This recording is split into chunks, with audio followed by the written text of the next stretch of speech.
When I made my recent underrated lore highlight about the Crone HELLEBRON here, I mentioned that the Crone cart was basically completely useless and that you should never ever take it at all. The Cauldron of Blood, as it is called, not only for HELLEBRON but also for the Death Hag, who there is one here not on the Cauldron of Blood, did get a weapon strength buff, so it's a little bit better. Basically, the issue here is that this thing is just a straight up combat decrease over her other mount options, but it does give you some benefits. Here is Killer Inu up against the Skaven. He's going to be taking Crone HELLEBRON, so let's just quickly talk about the cart itself. It's kind of like a bad version of Volkmar, more or less, is kind of how I see it, being an Empire main. She does have magic resistance and missile resistance, kind of a little bit of both, up to 50% stacking there. She also gets 6% physical from this Blood Shield of Cain that the cart comes with. That's kind of nice. She's also got this weird Mortis engine, too, which it has some weird conditions. It's kind of hard to understand, but basically, if she's in melee and enemy units around her are losing, they will start taking damage, and it is a pretty decent amount of damage. It's kind of been through some changes over time, but it is solid overall right now. I don't remember exactly. I think it's like a single target style targeting, but anyway, you can see the mortars firing in. They've already done a bunch of damage to the Blades of the Blood Queen here. We've got some Dread Spears, Manticore way out wide, a few Dark Riders scattered around, including some crossbows here.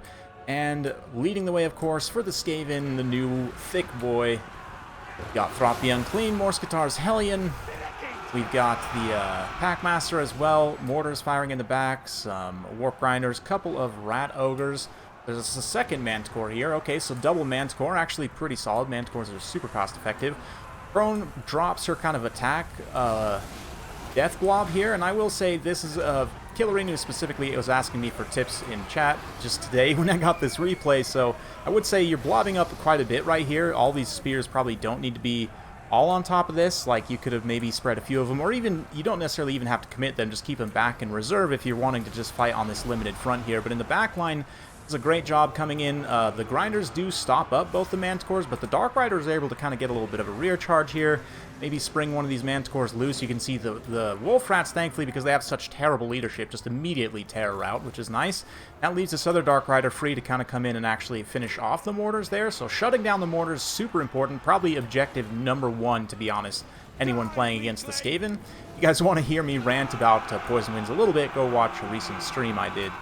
I think it was like Everything Has Vanguard is the title of it. Anyway, Crone HELLEBRON's still fighting here, and you can see that Blob initially went very bad for her. She took a ton of damage from those three single entities, but, you know, throwing all the support on these Fear Spears here, and, you know, the big attack Blob, and not only that, but as soon as these other units start losing combat, and like the Dark Riders came in, getting some shots, currently getting chased away by summoned Rat Ogres, but as soon as things start losing combat around her, like, their health starts to drop quite a bit faster. So, is Crone HELLEBRON back? I'm not sure. I'd need to do some more testing with the cart to see if it's actually worth it now. But in this battle, at least, it's did pretty well. And I wonder, too, for Killer Inu, just again, since he was asking me for tips, the Crone has a magic resistance item, and since the mortars do magic damage, since you're taking this Blades of the Blood Queen, at the very least, it is a pretty expensive upgrade. It's like a 200-point upgrade, so you might have to cut a unit somewhere, which may not be super ideal, to be honest, in order to afford that. Figure out some way, if you could, to find some funds to bring that. That will help resist some of the mortar damage on the approach. Blades of the Blood Queen, though, are still fighting, of course. They have incredible leadership.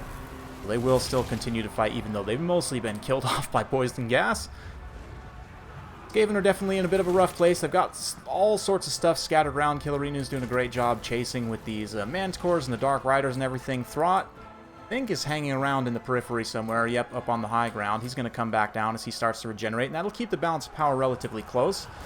Plenty of Rat Ogres left here, too, but this kind of fierce spear box with the support and this melee attack buff here, you can see Plague Monks, I mean, spears are not meant to fight Plague Monks, but with this giant melee attack buff, I believe same time as Murderous Prowess is going off, up to 57 melee attack on Fear Spears. So it's really a massive timing push, and not only that, but you can see any unit that dives into it does get the benefit of it, right?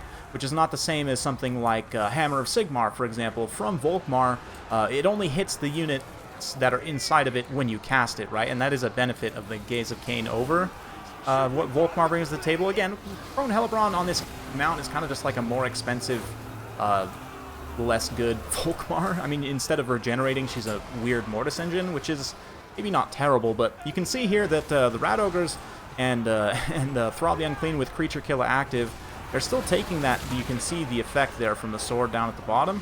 It keeps refreshing, and it is actually functional now. There was a point when it was completely broken, where it would just kill everything too fast, because it was like, yeah, it was like the damage scaling on it was weird or something. I don't remember exactly. And then it was broken to where it just didn't do any damage at all.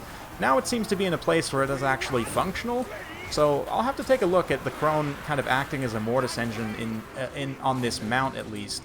With the magic resistance, you are going to be, you know, resistant to certain types of damage, especially if you take the additional magic resistance to things like Warp Lightning Cannons, you know, Liber Bubonicus from Lord Skrolk, but just the combat potential hasn't really been there. If we take a look, though, I mean, Crone HELLEBRON is up to 155 kills and climbing, 3,000 damage value, almost 20,000 damage, and a lot of that is because of that Mortis effect. So, is it actually worth taking her as a Mortis engine?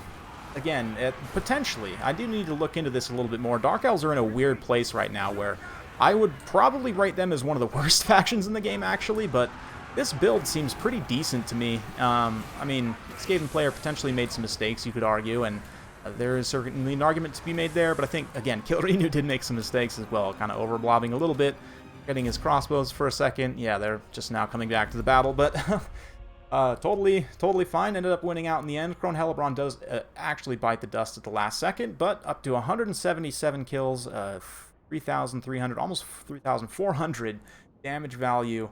Yeah, like 1,000 shy of 20,000 damage, basically. Just ridiculous. Absolutely ridiculous. I'm actually quite impressed. I might have to try out the Crone a little bit more for myself. Blades of the Blood Queen, I managed to get 500 points worth of value, despite getting absolutely shredded by these mortars, who, of course, then fully paid for themselves just doing that alone. But still, not quite enough to win. The Fear Spears, you know, they actually do pretty solid here. I've been meaning to test out the low-tier Dark Elves against, like, my trusty Empire State Troops to see how they compare. Previously, State Troops would basically trade, which is good for them because they're cheaper. With the recent, like, kind of minor buffs that, like, Fear Spears, Corsairs, the Bleak Swords got, I would be interested to test them out against some other... they seem to be performing slightly better. It's kind of hard to say. Only one of them actually paid for themselves in damage value, but they're kind of just meat here anyway. What did pay for itself, certainly, is these Dark Riders, taking out the mortars, routing a bunch of units off. Dark Riders and light cavalry in general, just super useful against Skaven.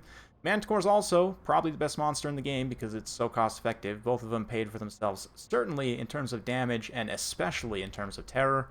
For the Skaven here, I mean, it's a pretty close game. Definitely solid overall.